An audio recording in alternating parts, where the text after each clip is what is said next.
only for theory students, but it is a good exercise for quantum computers. So, thank you.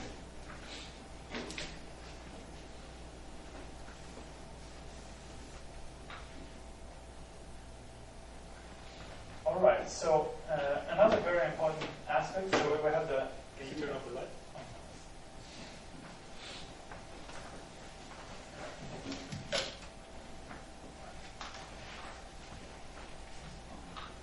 As I said, the calculating the matrix element is difficult enough. Something that's even more difficult is to perform the phase-space integration. And to do this, multicolor techniques is really the crucial way of doing this, doing the phase-space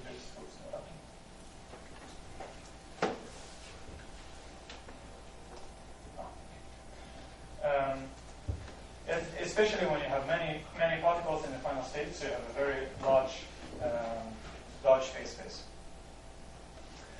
So whenever you calculate a cross-section or even a decay width, you will have integration over high-dimensional phase space with very repeat functions. So as I showed before, the master formula for the cross-section, it's a matrix element squared, and then you have this phase space integration, and the dimensionality of the phase space is basically 3 times the number of particles. So we need some general and flexible method to do this in the general case. And if we want to do something like Madgraph, where you want one tool to generate any kind of matrix element, it has to be really general and really flexible. So something that we can notice is that we can always write an integral as an average. So when we have the integrand f of x, we integrate it from x1 to x2. We can always write this as a sum over the values of the integrand in different points. In different points n, and then just divide by the number of points, multiply with the length of this interval, and we get something which tends towards the integral as n becomes large. Another important feature of a function is to which extent it varies, if it's flat or if it is steeply falling or changing, and that is expressed by the variance of the function. And the corresponding variance on the right-hand side, so the variance that we get when we have an average or the sum, looks like this.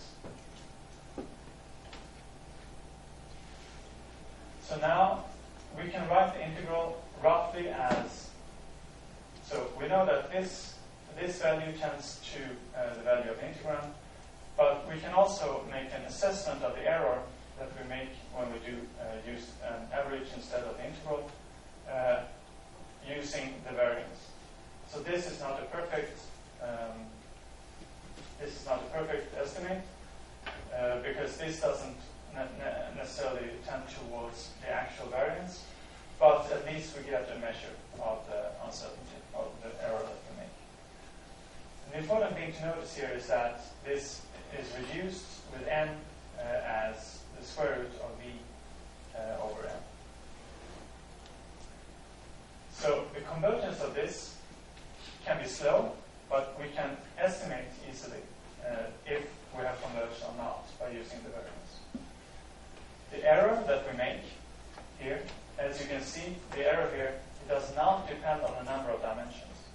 So if we use other types of numerical techniques, typically the error is strongly dependent on the number of dimensions, and usually they can only be used when we have a few dimensions. But multicolor techniques can be used with any number of dimensions. We can improve this by doing some things with the function to minimize the variance. And of course, the optimal or ideal case to use this type of technique is when the function is just a constant. Whenever the function is a constant, the variance is 0, and we'll get exactly the right value from the average, of course. So how can we improve the variance of a function? Well, take this as an example. This is cosine of pi halves x. It goes like this. And as we can see, the average, we need to take quite a few points to get a good description of this function, because we have a large variance term here. However, we know another function which is very similar to cosine pi half times x, and that is 1 minus x squared. So this corresponds to using 1 as a function. This is 1 over x squared. So 1 over x squared is a little bit bigger than the cosine, but it's very closely approximates the cosine term. So what we can do is we can multiply and divide by 1 over 1 minus x squared, and then change variables. So instead of 1 minus x squared here, we get psi. And of course we'll have to change the limits as well. And then the integrand here is, instead of cosine pi half over x, is cosine pi half over x over 1 minus x, 1 minus x squared. And this function has a much, much smaller variance, because this is a nearly constant, very close to constant. So here, we can, by doing this small transformation, we can actually improve the convergence of our Monte Carlo simulation considerably. The problem is that to do this, we need to know a lot about f of x already. Basically, if we don't have the Taylor expansion of the cosine, of course, we wouldn't know to use this particular function. So there's an alternative way of doing this, and that is to start out with just a flat function, and then learn while we are doing the Monte Carlo simulation, while we're picking points, and build a step function approximation to p of x. Something like this, where we use different size bins for different parts of the function. And this technique is implemented in a package called Vegas. So it's in general called the Vegas technique of doing Monte Carlo simulation. And this is used in all Monte Carlo, almost all matrix element Monte Carlo simulation packages. So the idea is to have many bins where f of x is large. We throw the same number of points in each bin. So where f of x is small, then we can use very few points. Where f of x is large, we want to use many points. So the bin size should tend to 1 over this. So we get the bigger the n, the smaller is the bin.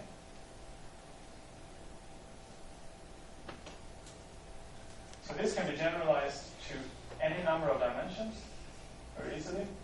But something that's important to remember is that the peaks of our integrand have to be aligned to whatever axis we choose. So we need to choose our variables very carefully.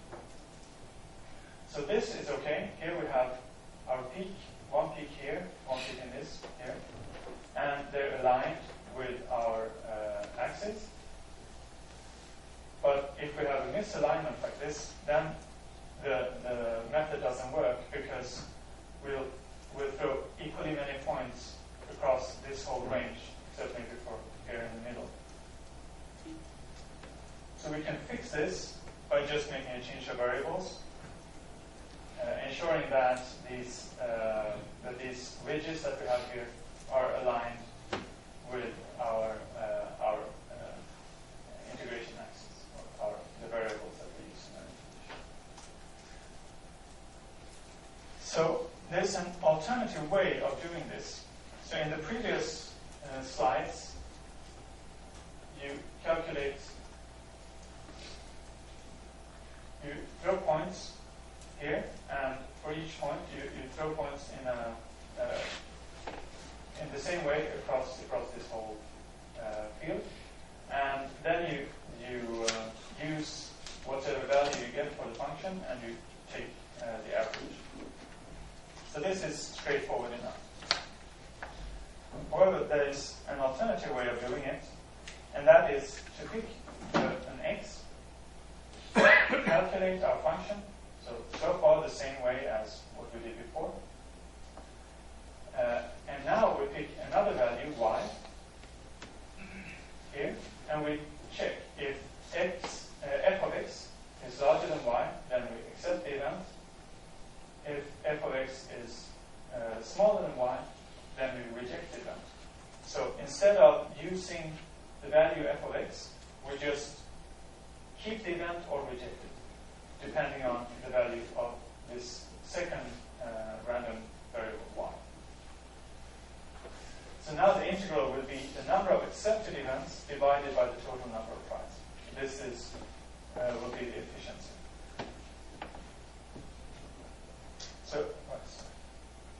So what's the difference between this method and the previous method? The difference is that before we had the same number of events. We picked events randomly across this axis. So we had the same number of events in areas with very different phase space, with very different values for the function. So that means that each event will have a different weight depending on where you pick the event. However, when we do the event generation, so when we keep or reject events, we'll have the number of events proportional to the probability of the areas. So all the events will have the same weight. This is called unweighted events.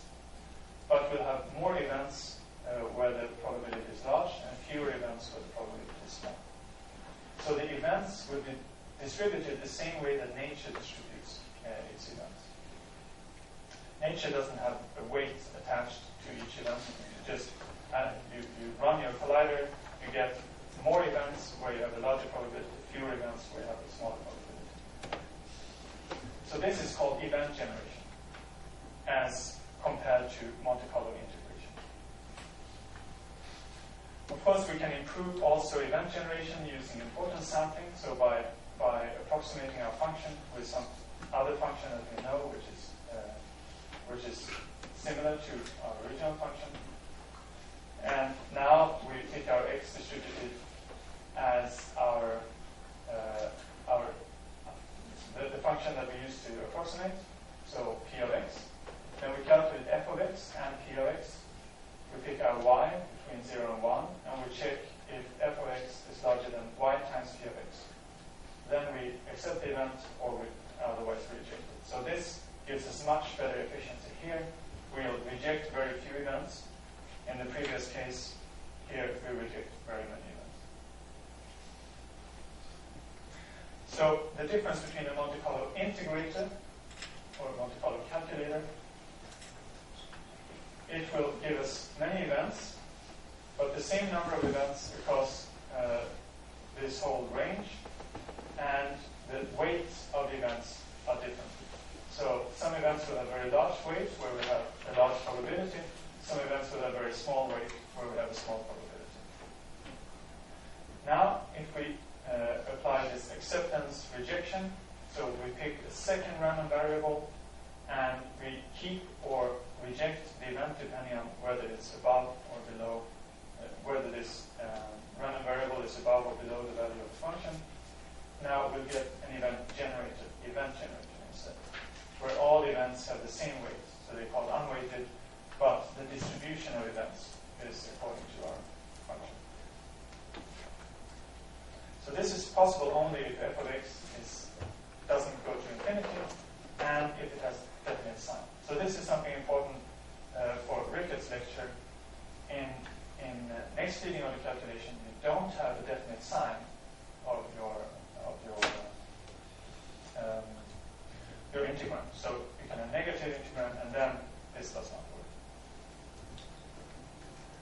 So the definition of a Monte Carlo event generator is a program which produces particle physics events with the same probability that they occur in nature. So basically a virtual collider. So what it does in practice is that it performs a large number of very difficult integrals and then perform unweighting to give you actual events with the four momenta of the particles that interact with the detector. And these events are hugely complicated. You can have thousands of particles in the final state of a, well, you typically have thousands of particles in the final state of a collider event.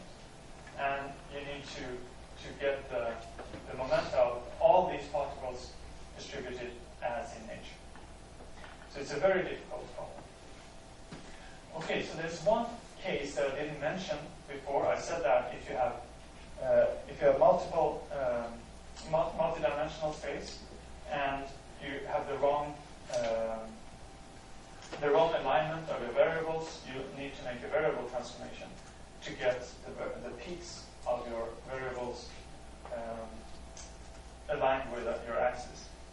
However, there are cases when there is no such transformation. So in this case, for example, we can do any variable transformation we want, and we'll never be able to align both this ridge and this circular ridge here with our chosen axis.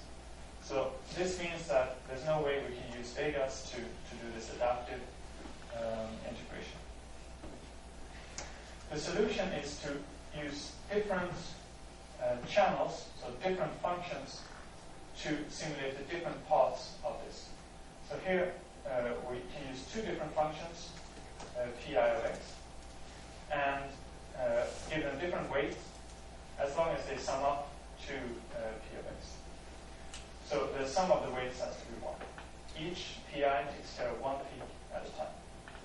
So in this case, p1 of x will take care of this ridge here, and p2 of x will take care of the circle. The circle is easy. We can just split it up and put it along this angular variable. This one is easy. We can just shift it a little bit to get it along one axis variable. But both of them at the same time are impossible. So then the integral will be the integral of f of x, which is p. So you do f of x divided by p of x. So p of x, remember, is the sum of all these times pi of x. So you do each channel separately. The advantage of this is that the integral does not depend on these alphas, this alpha I here, but the variance does.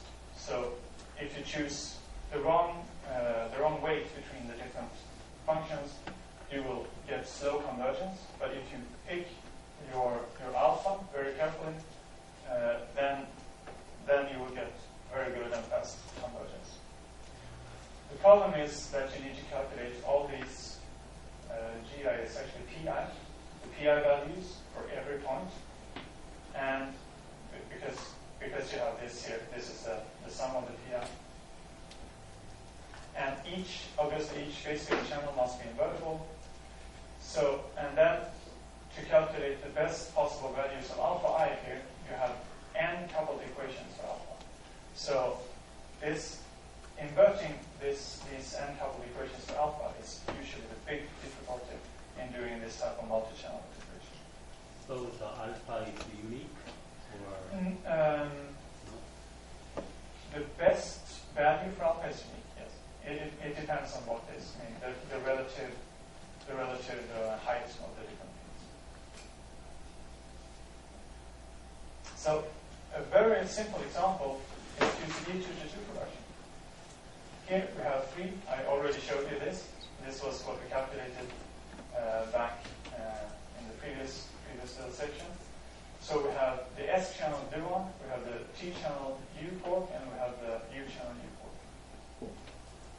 So this has a divergence when as 1 over S hat, because this gluon, when the mass of the gluon goes to 0, we get the divergence. This has divergence in 1 over T hat, because the U here is considered massless. And this has divergence in 1 over U hat, because this U channel propagator is also considered massless. So these look very different. But they all contribute to the same matrix element.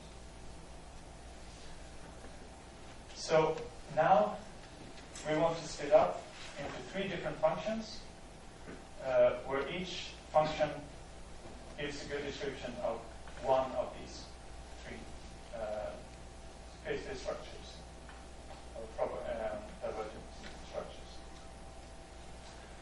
And the question is there any basis of functions, fi, so that we know how to integrate each of them, and they describe all possible peaks?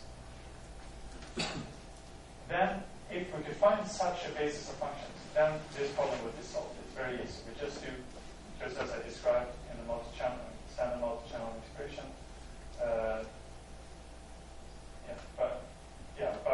By just summing functions. So let each channel take care of its own divergence. The question is, does such a basis exist? And the answer is yes, it does. What we can use is the single diagrams. So this technique is called single diagram enhanced multi-channel integration. So we can use each diagram, AI, as the function which takes care of this particular peak. So this is kind of suggested in this picture, actually, because we see here that this diagram will take care of this peak exactly. This diagram will take care of this peak, and this diagram will take care of this peak. So a single diagram is always easy to integrate because we know exactly the pole structures based on the properties. So this means that we can divide the integration into pieces based on the diagrams. So we'll get, in this case, the alpha, as you can see here, the alpha values, these alpha values here, are in fact given by the total cross-section or the total matrix element divided by the sum of these single diagrams squared. So we already have, when we have calculated all the diagrams, in order to calculate the cross-section, we already have the value for all the different diagrams. So we already have calculated the alpha that we're interested in. So we don't need any coupled equations to calculate the best possible value of alpha. We get it directly from our matrix element calculation. So we get n independent integrals. The errors for each integral adds in the quadrature, so we have no extra cost. We don't need to calculate this alpha function from the other channels, because the other channels, in each channel knows its own alpha. Then we can just optimize the number of points that we ask for each channel, depending on the cross-section, the relative cross-section, or relative value of this. So this allows us to run on a cluster. We can do each channel separately on different machines, and they don't need to communicate at all. So now you might ask, in this here, we have the sum of all diagrams, and then we square it. So we have additional terms, interference terms. Will they come in and give problems because we get some new peaks due to these interference terms? Fortunately, the answer is no. Interference can never give any new peaks. It can only give subdominant peaks in the same variables that we already have. So as long as we take care of all the variables in the particular diagram that we're looking at, we divide by the sum of all the other diagrams, then we'll automatically remove all the peaks from this function except for the one that we're integrating. So we only need to worry about the pole structure of the particular diagram that we're looking at. Right, so that's the end of the first lecture. So I'm open for questions. Sorry? The interference.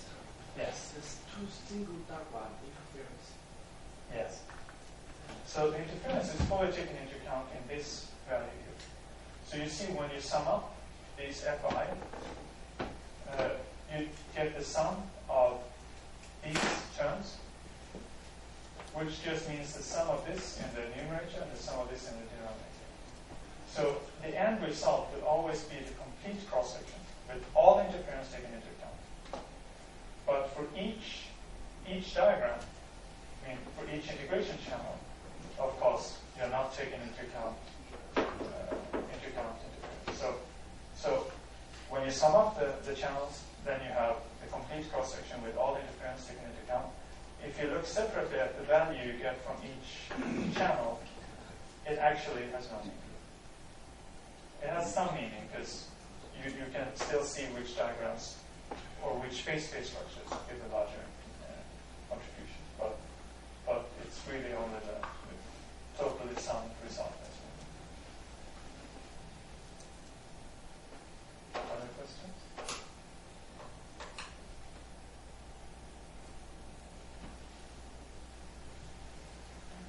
This estimation, it should be immediately 3 times n minus 4. Yes.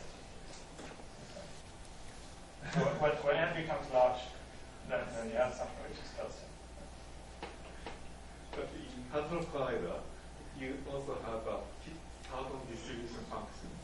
So you should also integrate over the x1 and x2.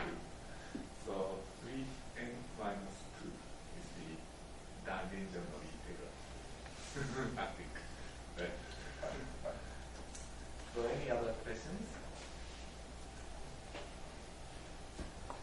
Yeah, actually, I think if you heard this type of lecture for the first time, it would have been very hard to really understand everything. This lecture was extremely important. You should repeat step by step. Okay. And would you please show me this Monte Carlo integration versus event generation, where you have these blocks made up this distribution. This was a very, very nice picture. And please, a few slides before this, he explained to us very carefully how to make an integration, say, definitive integral, by using Monte Carlo technique. That he explained first. And then he explained the same integral can be performed by using this, by knowing the highest value of the integral. We can always make how do you call it, select or not kind of analysis to make unrelated event. And that's downstairs. And for doing LSC physics simulations, probably the first thing we always need to know is the cross-section. Okay. Then having luminosity from the experimental group, we know how many events we can expect. Okay. But if we want to study those events carefully, then actually we want to study each event carefully. Okay. Then actually we do need to generate events which is unrelated in this fashion. So just like the code gives us. And that we can do it by this technique. And it is very important. I think actually when I first learned this, I needed to spend a few days to really understand this meaning. So please study this. I think it is important for you to understand the difference between integration and event generation. Okay. And another thing is this multi-channel integral. And I think he showed a very nice example of this pie-shaped, yeah. Of course, this is extremely difficult to integrate. And then, please think about this when you do this single amplitude enhanced multi-channel technique. And you please, again, this is a beautiful idea. Actually, I didn't know this, so when I gave lectures in 80s, it was a headache for me how to teach students to find a good integration variable for each process. And in those days, I typically did only 2 to 2 or 2 to 3, or maximally 2 to 4. And then only when I understood a priori what are the singularity structure of these amplitudes, I could teach them, this is a good variable to use for this particular processes. And all those things were really process dependent. And then, the Madgraph team invented this technique of multi-channel technique. And this really completely solved all the problems for Feynman diagram, the amplitude evaluation, just by using each amplitude. And then for each amplitude, we know exactly what to do. Okay? So this is also very important. Yeah. Thank you. So any other questions? Yes? To me, it starts in comparison to the Monte Carlo and event generation. I feel that the event generation is not so efficient because you need to, every point you need to compare. So it means that it increases the time. This is true. On one hand, that you will lose a lot of events. On the other hand, the variance is the same. So if you have,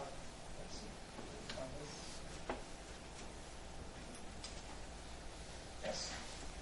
So the variance, if we choose a bad, the difference between choosing a good and a bad function to compare to. I mean, here, 1 is obviously a bad function. 1 minus x squared is a good function. This difference is exactly the same.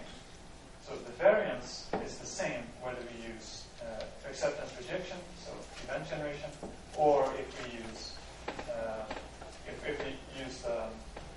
the weighted method.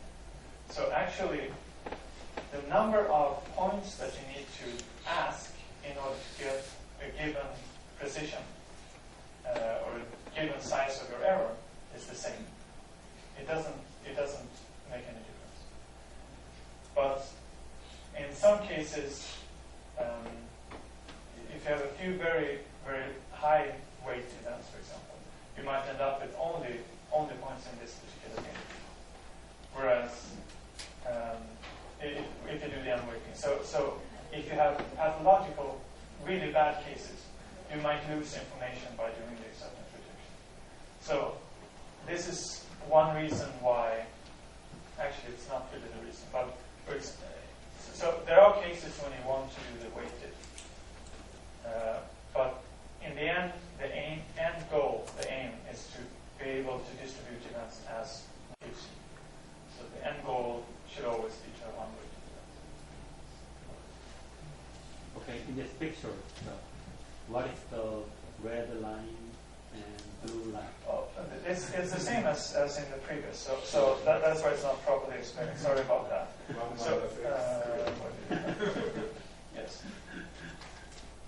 So it's the same as in this picture. So this is the red one is 1 minus x squared, a well-known function that we can easily integrate, and the blue one is cosine pi over 2x, which is not. If you don't know your trigonometry, it's wonderful. Yeah, but this function should be very near to the target function, but it should always be bigger, right? So it's very non-trivial to find this. Yes. He chose a nice example. Okay, so shall we have a coffee time? Yes. So we come in 11? Maybe 11. Maybe we still have 15 minutes. I think that's sufficient. Okay. So please enjoy.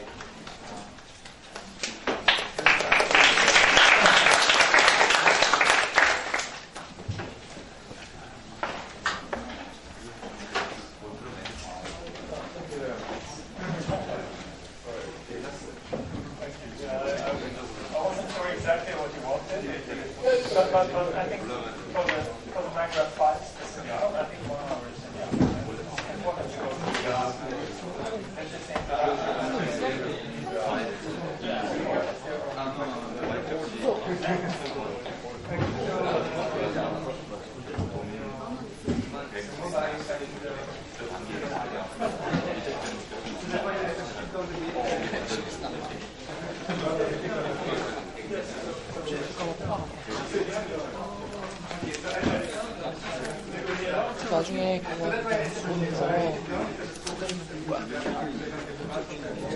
토요일에 알바했는데 그 그대로 Where is boom.